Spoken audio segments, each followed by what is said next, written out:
नमस्कार, आप देख रहे हैं संतोष पाठक ऑफिशियल। मैं हूं आपके साथ शिव कुमार मिश्रा। हमारे साथ हैं संतोष पाठक जी। स्वागत और अभिनंदन।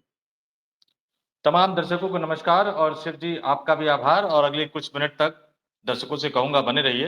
राजस्थान के जोधपुर से राष्ट्रीय स्वयंसेवक संघ की बैठक से कई बड़ी खबरें निकलकर सामने आई हैं। राष्ट्रीय स्वयंसेवक संघ का एक बड़ा एजेंडा बिल्कुल साफ-साफ क्लियर हो गया है। उस एजेंडे के बारे में, उस बड़ी खबर के बारे में अपनी इस स्टोरी में तमाम चीज़ों को हम आपके सामने रखने जा रहे हैं। जी शिव जी। आरएसएस की बैठक 5 सितंबर को राजस्थान के जोधपुर में शुरू हुई और बैठक शुरू होते से पहले मोहन भागवत से वसुंधरा राजे की मुलाकात। उसी दिन से गहमागहमी शुरू हुई, बातें शुरू हुईं और उसी दौरान राष्ट्रपति चुनाव को लेकर तरीके की बातें। उसी दौरान चर्चा हुई कि योगी आदित्यनाथ के साथ अखिल भारतीय विद्यार्थी परिषद की बैठक थी आज, जो कल निरस्त कर दी गई। उसी के साथ आरएसएस अगला कदम क्या करेगा, आरएसएस ने पूरी प्रेस कॉन्फ्रेंस की है और उसी पर चर्चा लेकर संतोष पाठक जी आए हैं। क्योंकि जब कोई भी बड़ा संगठन अपनी 3 दिन का शिविर आयोजन करता है, तो उसकी फिर प्रेस वार्ता जारी करता है। अब ये पहला मौका है कि उस प्रेस वार्ता को किस-किस चैनल ने दिखाया, किसने नहीं दिखाया। आरएसएस ने अपने यूट्यूब चैनल पर पूरी प्रेस वार्ता डाल रखी है। बात यह है कि इस प्रेस वार्ता में निकला क्या? जो 3 दिन मंथन हुआ, मंथन से निकला क्या? विष निकला, अमृत निकला, क्या-क्या निकला? इस बात को लेकर मैं सीधा संतोष पाठक जी के पास पहुँच रहा हूँ। क्या है इस बैठक का लबो-लुआब? मतलब सारांश क्या निकला? देखिए शिव जी, सबसे बड़ी बात है कि विष निकला, अमृत निकला, इसके साथ-साथ एक सवाल और बहुत ज़्यादा महत्वपूर्ण हो जाता है कि विष किसके लिए निकला और अमृत किसके लिए निकला? किसके हिस्से ये में क्या आएगा? किसके हिस्से में किसके अमृत हिस्से में आएगा? क्या आएगा? और ये सवाल इसलिए उठ रहा है, आम तौर पर ये सवाल उठना नहीं चाहिए, लेकिन ये सवाल इसलिए उठ रहा है कि राष्ट्रीय स्वयंसेवक संघ क्या काम कर रहा है और किसके लिए काम कर रहा है? ये सवाल अब पूछना बनता है कि आपका एजेंडा क्या है? आपने दिल्ली में बैक टू बैक बैठकें करी। मुरली मनोहर जोशी ने 70 पन्नों की रिपोर्ट कार्ड आपको सौंप दी, नरेंद्र मोदी सरकार की विफलता को लेकर। आपने ये भी कह दिया कि जोशी जी ने सब कुछ बता दिया। उसके बाद आप विज्ञान भवन पहुँचते हैं। 3 दिन तक व्याख्यानमाला, 3 दिन तक लेक्चर, पता नहीं कैसे-कैसे सवालों के जवाब, दुनिया भर के सवालों के जवाब और जब मूल सवाल आता है, तो आप कहते हैं कि नहीं उनका संगठन है, वो चलाएँगे, हमारा तो कोई हस्तक्षेप है नहीं, हम तय करते तो इतना समय लगता क्या? तो टालते हुए नज़र आ रहे हैं। उसके बाद अब राजस्थान के जोधपुर में पहुँचते हैं। और राजस्थान के जोधपुर में अकेले नहीं पहुँचते हैं आप। कुछ दिन पहले आप जाते हैं। आज खत्म हो जाएगा, उसके बाद भी बने रहेंगे, 9-10 सितंबर तक आप वहाँ बने रहेंगे। 9 सितंबर को जो है उपराष्ट्रपति का चुनाव होने वाला है। ये जो 3 दिवसीय बैठक है, 32 संगठन इसमें शामिल होते हैं। 32 संगठनों के नेता। भारतीय जनता पार्टी की तरफ से जेपी नड्डा, बीएल संतोष शामिल होते हैं। विश्व हिंदू परिषद के अध्यक्ष आलोक कुमार और संगठन मंत्री मिलिंद परांडे शामिल होते हैं। राष्ट्र सेविका समिति जो महिलाओं की समिति है, उनकी प्रमुख संचालिका शांता अंका, प्रमुख कार्यवाहिका ए सीता गायत्री, अखिल भारतीय विद्यार्थी परिषद।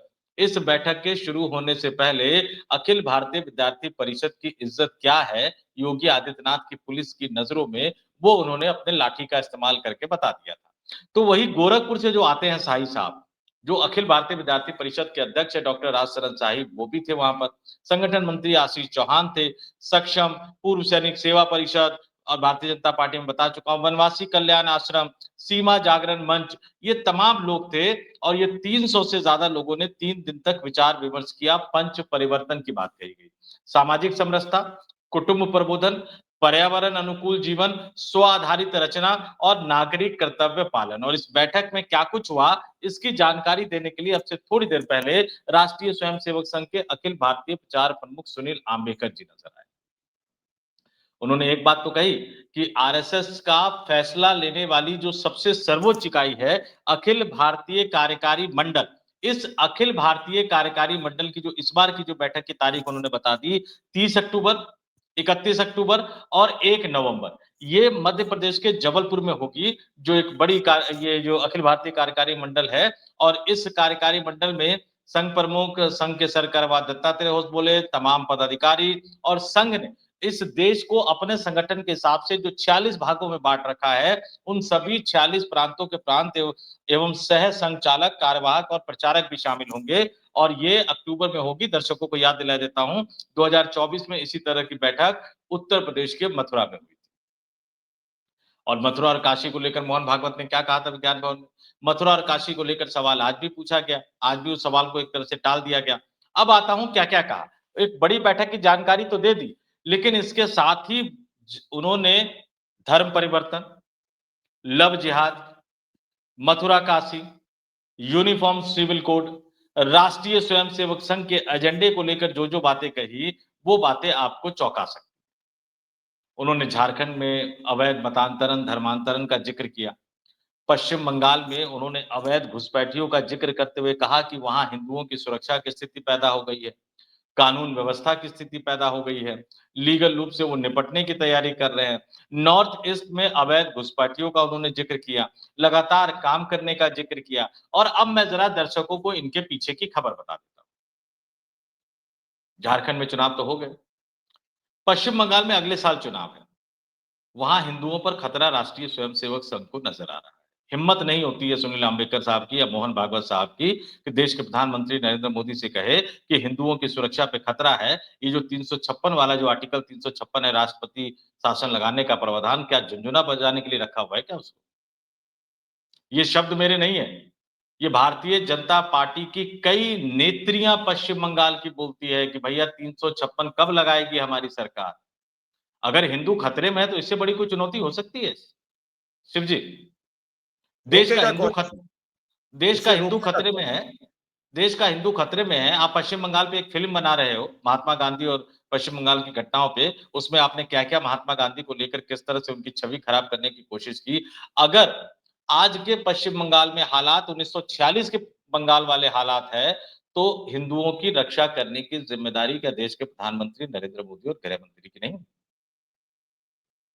ये पूछने की हिम्मत नहीं है। लेकिन पश्चिम बंगाल में अवैध घुसपैठ की याद आ रही है, क्योंकि अगले साल पश्चिम बंगाल में विधानसभा का चुनाव है। अब आ जाइए, उन्होंने नॉर्थ ईस्ट में घुसपैठ की बात कही है। नॉर्थ ईस्ट के तमाम राज्यों में संघ बहुत ज्यादा प्रभावी तरीके से काम-काज में जुटा हुआ है। इतने सालों बाद नॉर्थ ईस्ट के घुसपैठ की याद आ रही है, क्योंकि अगले साल असम में विधानसभा का चुनाव है। अच्छा, तो ज मेरा मेरा आपसे भी एक सवाल है कि पिछले 11 वर्ष से नरेंद्र मोदी की सरकार है और घुसपैठ रुक नहीं रही है। घुसपैठ पर आरएसएस भी बात कर रहा है, घुसपैठ पर प्रधानमंत्री नरेंद्र मोदी बात कर रहे हैं, कोई हिमंता बिस्व शर्मा बात कर रहे हैं। ये रोकेगा कौन? असम के चीफ मिनिस्टर हिमंता बिस्व शर्मा, 10 साल हो जाएंगे। प्रधानमंत्री को 12 साल हो जाएंगे जब असम में चुनाव होगा, 13वीं साल में प्रवेश कर चुके होंगे। फिर इसे रोकेगा कौन? क्या हमें किसी और ग्रह से जाकर मदद लेनी पड़ेगी? क्या हम किसी और से पूछें? घुसपैठ घुसपैठ पर कई राज्यों के चुनाव हो गए। अवैध घुसपैठिए, इन्हें निकालेगा कौन?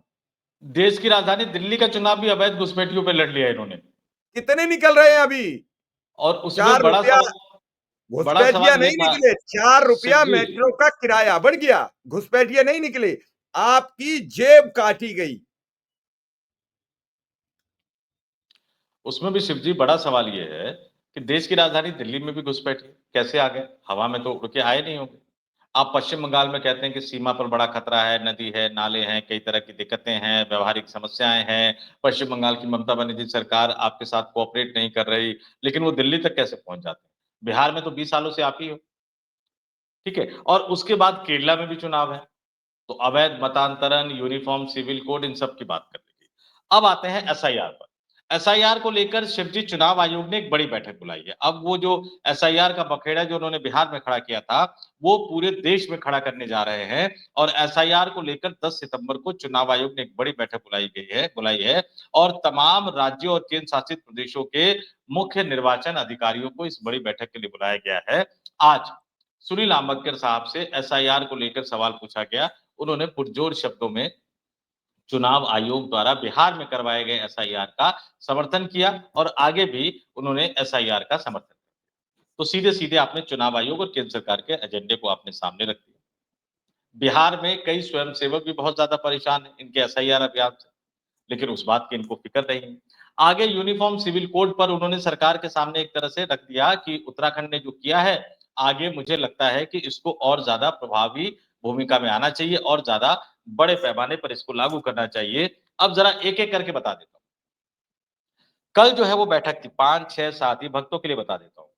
कल राजस्थान के लोक गायक साहब हैं पद्मश्री अनवर खान साहब, वो उस बैठक में बुलाए गए थे। उन्होंने अपनी गायकी से समा बाँध दिया।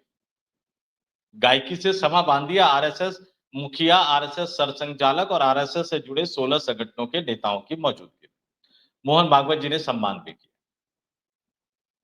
उधर सम्मान, इधर काशी मथुरा की बात, अवैध घुसपैठ की बात, पश्चिम बंगाल से लेकर असम, असम से लेकर केरल, केरल से लेकर बिहार, बिहार से लेकर झारखंड। तो क्या कहना चाहते हैं और क्या करना चाहता है संघ, उसको आप ज़रा देख लीजिए। उसके बाद उन्होंने पूरे कार्यक्रमों की जानकारी दी कि क्या कार्यक्रम होगा 2 अक्टूबर को विजयादशमी के दिन जो है संघ प्रमुख मोहन भागवत साहब का संबोधन होगा और इस संबोधन के बाद शताब्दी वर्ष के कार्यक्रम की शुरुआत होगी और आज अभी थोड़ा-सा एक किस्सा बाकी है शिव जी। आरएसएस के मुखिया सरसंघचालक मोहन भागवत का शाम को संबोधन होगा, भाषण होगा उस बैठक में और उसके बाद इस 3 दिवसीय बैठक का समापन होगा। लेकिन दर्शकों को तारीख एक बार और बता देता हूँ। असम में जो वर्तमान विधानसभा है, मई 2026 में इनका कार्यकाल खत्म हो रहा है। केरल में भी मई 2026 में कार्यकाल खत्म हो रहा है। तमिलनाडु में भी मई 2026 में कार्यकाल खत्म हो रहा है। पश्चिम बंगाल में भी मई 2026 में कार्यकाल खत्म हो रहा है और पुडुचेरी में जून 2026 में कार्यकाल खत्म हो रहा है। तो इन पाँचों राज्यों में पुडुचेरी केंद्र शासित प्रदेश है। इन पाँचों जगहों पर विधानसभा के चुनाव होंगे और राष्ट्रीय स्वयंसेवक संघ की बैठक से जो एक बड़ा एजेंडा निकलना था इस देश के भविष्य को लेकर आरएसएस ने अपने आप को चुनावों तक सीमित रख दिया। लेकिन एक बड़ी चीज और, भाषा विवाद को लेकर पूछा गया। राजस्थान के एक पत्रकार ने पूछा था कि राजस्थान के लोगों की महाराष्ट्र में पिटाई होती है। हम देखते हैं कि राष्ट्रीय स्वयंसेवक संघ के जो तमाम चेहरे होते हैं, आप बातें तो बड़ी-बड़ी करते हैं, लेकिन सिर्फ मराठी लोग ही नजर आते हैं। सवाल उनका जायज था। ये सवाल बिहार के लोगों को भी पूछना चाहिए कि भैया आरएसएस का मुखिया बिहारी क्यों नहीं बन सकता है? आपको भी ये सवाल पूछना चाहिए यूपी की तरफ से कि आरएसएस का मुखिया यूपी वाले हमें को कब पता है कि बनाओगे? हमें पता है कि बनेगा ही नहीं। ये फिर बात समझ पंजा में कब आम जनमानस को ये समझ में कब आएगी, यही तो मैं जानना चाहता हूँ। फिर पंजाब मराठा के महाराष्ट्र में जाओगे तो बिहारी के नाम पर, हिंदी भाषी के नाम पर आपकी पीठ बंदर की तरह कर दी जाएगी, लाल कर दी जाएगी। आप क्या-क्या कहना चाहते हो? आपकी बात सुनता कौन है? अभी उन्होंने जो कहा वो यही तो कहा कि हम सभी भाषाओं का सम्मान करते हैं। फिर भैया मराठा में जाके जब मराठवाड़ा में पहुँचते हैं, यानी महाराष्ट्र में पहुँचते हैं, तो हिंदी भाषी के नाम पर हमारी पिटाई क्यों शुरू हो जाती है? जब सभी भाषाओं का सम्मान करने का ज्ञान आरएसएस दे रही है। वो कह रहे हैं सभी भाषाओं का, यही तो कहा है सुनील अंबेडकर जी ने आज। फिर भैया क्यों? आरएसएस प्रमुख क्यों नहीं बंगाल से चुन देते? क्यों नहीं असम से चुन देते? सबका सम्मान करिए। पिछले अब तक के तो 100 वर्ष के इतिहास में हमें एक महाराष्ट्र से अलग बताया जाए। बात ये है कि अगर भैया जी अ, रज्जू भैया को छोड़ दो तो सब वहीं के हैं।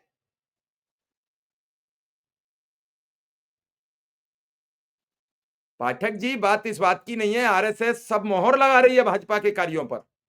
आज की प्रेस कॉन्फ्रेंस ये बता रही है कि भाजपा कर रही है ठीक है, लेकिन अंदर खाने फिर नाराजगी क्यों? आप क्यों कह रहे हो कि मस्जिद में मंदिर मत खोजिए? जनता को बरगलाने के लिए कि हम सबको लेके चलेंगे।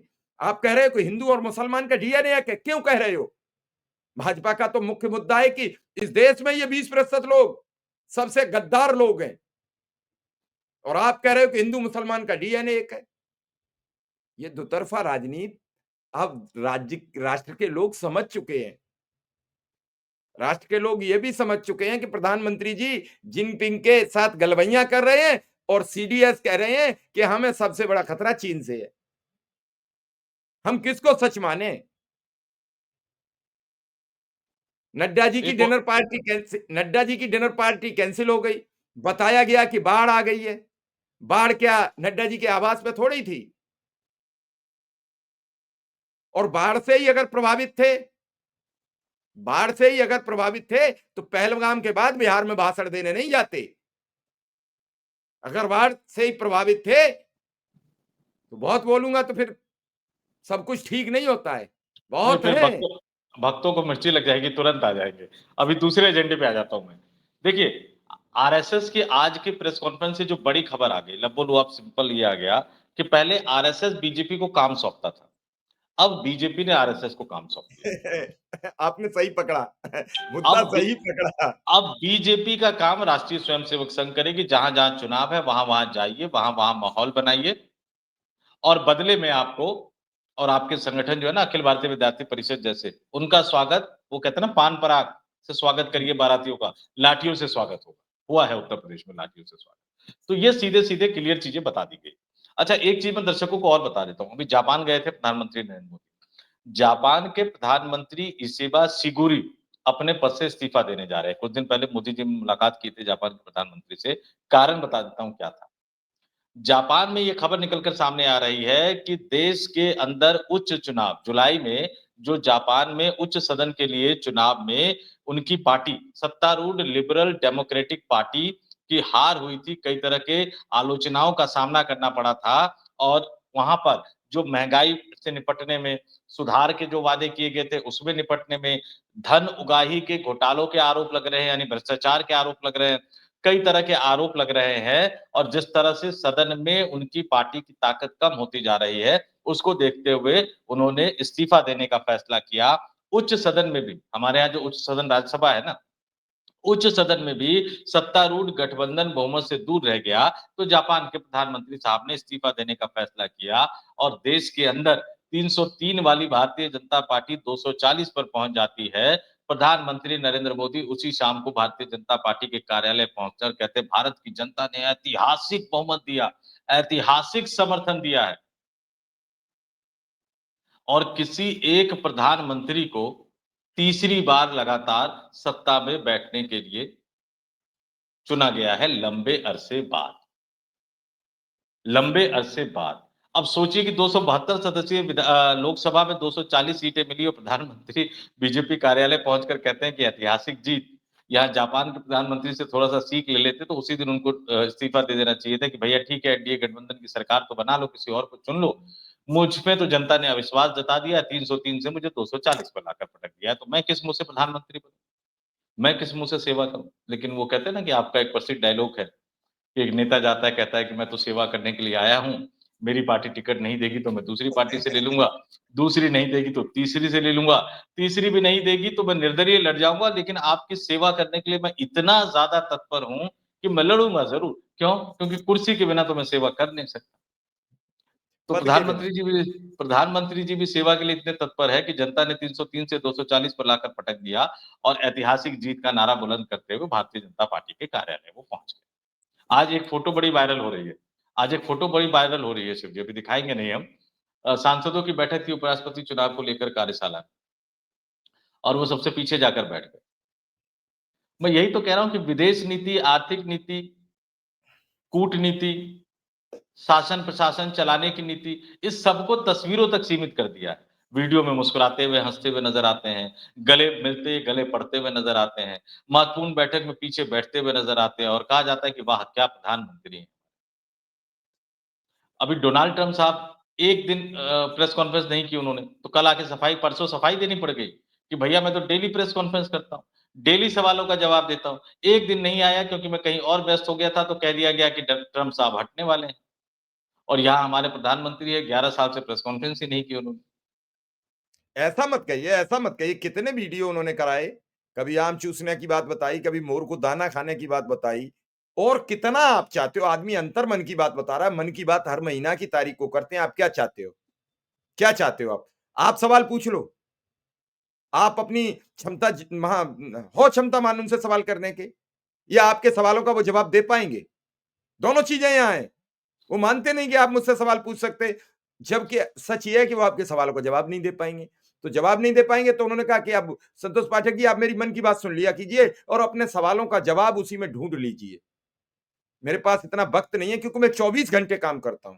मैं सोते समय भी ये मनन करता हूं कि भारत को टॉप पे कैसे ले जाऊं। और उस समय मैंने इधर उधर कुछ ऐसे संयंत्र लगा रखे हैं, यंत्र, षड्यंत्र नहीं, गलत शब्द निकल गया, षड्यंत्र तो खराब होता है, कुछ यंत्र लगा रखे हैं। मेरी तक बात समझें कि मैं षड्यंत्र क्यों कर रहा हूं। इधर उधर कुछ षड्यंत्र, यंत्र, फिर मैंने मुंह से वही निकला, कुछ यंत्र लगा रखे हैं जिससे वो सोते समय जो मेरे भाव भंगिमा है वो कैप्चर होती रहे, क्योंकि बिना 12 कैमरे के तो हम जा नहीं सकते कहीं।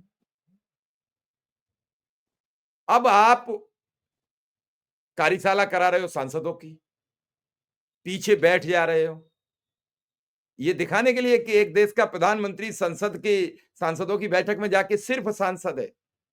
क्या ये बात किसी के गले उतरेगी? कम से कम पद की तो गरिमा बचाओ। ये बात किसके गले उतरेगी कि जहां 240 सांसद बैठे हों, वहां उस सदन का नेता पिछली चेयर पर बैठ जाएगा तो देश में सम्मान बढ़ जाएगा। अरे आप कुर्सी के इतने लालची व्यक्ति हो, कुर्सी को लात नहीं मार सकते। कुर्सी भाग रही होगी तो आप कुर्सी के पीछे भाग रहे होगे, आप उस टाइप के व्यक्ति हो। इस देश में अगर कुर्सी का इतना लालच नहीं होता तो 4 साल से बीजेपी के अध्यक्ष का चुनाव लंबित नहीं होता। देश की नहीं, पूरे विश्व की सबसे बड़ी पार्टी का स्लोगन लगाने वाले भारतीय जनता पार्टी अपने अध्यक्ष को नहीं चुन पा रही है। और संतोष जी, एक और अहम बात बता दें कि जब से नड्डा जी ने शपथ ग्रहण की है, जनवरी के बाद कार्यकाल भी नहीं बढ़ा है। तो ये अवैध अध्यक्ष किस तरीके से तो संसदों की कार्यशाला कराते हैं, किस तरीके से संसदीय बोर्ड की बैठक करते हैं। और अगर ये काम किसी और दल में होता तो अब तक चुनाव आयोग ने उसकी मान्यता समाप्त करने के लिए लेटर लिख दिया होता। और उसी लेटर पर घंटों नहीं, महीनों टीवी चैनल हमारे अपना टीआरपी बटोरते रहते कि चली गई कांग्रेस, चली गई सपा, चला गया आरजेडी। आज कोई मुंह खोल के ये सवाल करता है, कितना अहम सवाल है ये। देश की सत्ताधारी दल, सबसे ताकतवर पार्टी, पूरे देश में 690 के आसपास अपने खुद निजी ऑफिस, विश्व की सबसे बड़ी पार्टी, 1 करोड़ से ज्यादा मेंबर, क्या नहीं, है? नहीं, 1 करोड़ नहीं, 1 करोड़ नहीं, कई करोड़। कई करोड़, हाँ। क्षमा चाहेंगे कई भाई करोड़। दर्शकों, तो भूल हो गई। मुझे लग संतोष रहा है जी कि का 13, धन्यवाद। मुझे लगता है 13-14 करोड़ है। और बड़ी बात यह है कि जेपी नड्डा साहब 2020 में अध्यक्ष बने, 2023 में कार्यकाल खत्म हो गया जनवरी में, लोकसभा चुनाव तक उनका कार्यकाल बढ़ा दिया गया जून 2024 तक। जून 2024 के बाद उनका कार्यकाल कब बढ़ा, कैसे बढ़ा, किसने बढ़ाया, कब तक के लिए बढ़ाया, इसकी कोई जानकारी नहीं है। तो जून 2024 से लेकर हम लोग सितंबर 2025 में बैठे हुए हैं। लगभग लगभग आप मान लीजिए 12 जुलाई, अगस्त, सितंबर, 15 महीने से वो वैध अध्यक्ष नहीं है। और सुनने में आया कि जोधपुर में थोड़ा-सा मजे ले लिए मोहन भागवत जी ने उनके साथ। 2-4 अच्छा, सवाल पूछ लीजिए, 2-4 सवाल उन्होंने पूछ लिए भारतीय जनता पार्टी को लेकर मुस्कुराते हुए। उनको पता है कि भाई मोदी जी से पूछने की हिम्मत नहीं है, नड्डा जी से तो पूछ ही सकते नहीं, नहीं, हैं। उनसे भी मुस्कुरा नहीं, कर पूछे होंगे, वो पहले ही कह चुके हैं हमें तुम्हारी जरूरत नहीं है, इसलिए मुस्कुरा कर पूछे होंगे। हाँ, तो उन्होंने 2-3 सवाल पूछे बीजेपी के अंदरूनी चीज़ों के बारे में। मैं फिर कह रहा हूँ कि मोहन भागवत फीडबैक तो ले रहे हैं। अब वो अंदरूनी चीज़ें हम पता करने में लगे हुए हैं, 2-4 दिन में वो चीज़ें निकल के सामने आ सकती है कि बीजेपी के एक बड़े नेता ने एक बड़ी शिकायत की है, उस शिकायत के बारे में है, या राजस्थान की पूर्व मुख्यमंत्री वसुंधरा राजे सिंधिया कुछ बोल कर आई हैं, उसके बारे में है, या शिवराज सिंह चौहान कुछ बोल कर आए हैं, उसके बारे में है, या मुरली मनोहर जोशी जो 70 पेजों का सबूत देकर आए हैं, उसके बारे में है। वो बाद में पता लगेगा, लेकिन आज हल्की-फुल्की क्लास जो है वो कल उन्होंने जेपी नड्डा साहब की ले ली है मोहन भागवत की। अब वो ये देश की सबसे बड़ी पार्टी, बल्कि दुनिया की सबसे बड़ी पार्टी होने का दावा करने वालों के लिए एक दुर्भाग्य है कि राष्ट्रीय अध्यक्ष को समय से चुन नहीं पा रहे हैं। आज अगर टीएन शेषन साहब होते तो बीजेपी की मान्यता तो छोड़िए, राष्ट्रीय पार्टी के रूप में रजिस्ट्रेशन भी कैंसिल हो गया होता। तो अब राष्ट्रीय स्वयंसेवक संघ की बड़ी खबर, और दर्शकों से सीधे-सीधे कहूँगा, बिल्कुल सीधे-सीधे कह दूँगा भाई साहब, और सिर्फ स्वयंसेवकों से, क्योंकि स्वयंसेवकों की शाखाओं का जो नंबर है, वो बढ़ता जा रहा है। पिछले कुछ सालों में राष्ट्रीय स्वयंसेवक संघ की शाखाओं का नंबर बढ़ता जा रहा है, राष्ट्रीय स्वयंसेवक संघ के स्वयंसेवकों का नंबर बढ़ता जा रहा है, और अब जहाँ तक मुझे याद आ रहा है कि राष्ट्रीय स्वयंसेवक संघ के जो शाखाओं की संख्या है, वो लगभग शायद 83,000 के लगभग शाखाएं हो गई है। 1 करोड़ स्वयंसेवक हो गए हैं। उनसे कहना चाहूंगा, भैया अब आरएसएस के एजेंडे पे तुमको काम नहीं करना है, बीजेपी के एजेंडे पे काम करना है। बिहार में चुनाव आ गया है, बिहार में जाओ और बिहार में भाजपा को जितवाओ। फिर उसके बाद अगले साल असम में आएगा, पश्चिम बंगाल में आएगा, केरल में आएगा, तमिलनाडु में आएगा, पुडुचेरी में आएगा, वहां जाके उनको जिताने का काम करो। फिर 2027 में उत्तर प्रदेश, उत्तराखंड सहित कई राज्यों में आएगा, वहां जाकर अपनी पूरी ताकत लगा के भारतीय जनता पार्टी के हाथ मजबूत करने का काम करो, ताकि भारतीय जनता पार्टी के वो मजबूत हाथ पुलिस का हाथ मजबूत करे और पुलिस उन मजबूत हाथों से आप पर लाठियां बरसा सके। इससे ज्यादा उम्मीद अब अपने सरसंघ चालक से मत करना। तो इस वीडियो में हम इतना ही रखते हैं। स्वयं सेवकों से खासतौर से कहेंगे कि भैया कमेंट करके बता देना, गाली देने का मन करे तो दे देना गाली, हम तो ठीक है। और वो भी एक बड़े विचारक ने कहा था कि अगर आप मुझे पेन दोगे मैं नहीं लेता हूं तो वो आप ही की हो जाएगी। तो अगर आप इसी तरह से हमें उन आभूषणों से नवाजते हो, हम उसको नहीं रखते हैं, तो वो आप ही के लिए है। कई सारे भक्त बड़े अजीब अजीब सी टिप्पणी करते रहते हैं। उन भक्तों से कहूंगा भैया व्हाट्सएप यूनिवर्सिटी के ज्ञान पे मत जाओ, अपनी बुद्धि लगा लो, नहीं, नहीं, अपनी अकल लगा लो। वो हमारे लिए प्रेरणा बनते हैं, वो ज़रूर हमारे पास बने रहें, वो हमें हमारी कमियाँ बताते रहें। वो हमारे लिए प्रेरणा है कि वो बड़ी शिद्दत से इंतज़ार करते हैं कब शिव कुमार मिश्रा, संतोष पाठक आएँगे। हम अपने मन की भड़ास निकाल लेंगे कि भाजपा में निकाली तो पार्टी से निकाल दिए जाएँगे। भाजपा वालों से सवाल पूछ लिए तो जो हमारे पास हमारे 1-2 ट्वीट हमारे शेयर लोग कर देते हैं, वो बंद कर देंगे। फिर हमारा जो हिंदुत्व का जो तमगा दिया है कुछ लोगों को, वो छिन जाएगा। कई चीज़ें हैं, तो उन्हें भी अपना कृत्य दिखाने दो। वो जाँबाज़ी दिखाते रहें और हमारे साथ यूँ हौसला बढ़ाते रहें। हम उनका भी स्वागत करते हैं और आभूषण तो जो देता है, उसे ही वापसी कर दिए जाते हैं। आप जानते नहीं हैं, हमारे गाँव में आपके गाँव में सब में क्या प्रथा है कि किसी बच्चे की नई शादी होके आती है, बेटे की शादी होती है, तो हम दरवाजे पे जाते हैं, लिफ़ाफ़ा देते हैं। आप हमारे यहाँ 151 रख जाते हो, तो हम आपके यहाँ 201 दे जाते हैं। आप 501 दे जाते हो, हम आपके यहाँ 1001 दे जाते हैं। ये चलती है प्रथा कि नहीं? तो वो उन्हें बिल्कुल। गिफ्ट वाउचर ऑटोमेटिक रिवर्ट भगवान दे देता है क्योंकि गालियाँ हमारे संस्कार में नहीं है। हमारे माँ-बाप ने ये हमें समझाया था कि बेटा कोई जब अपशब्द कहे तो अपने कानों में उँगली लगा लेना, वो अपशब्द उसके पास वापस चले जाएँगे।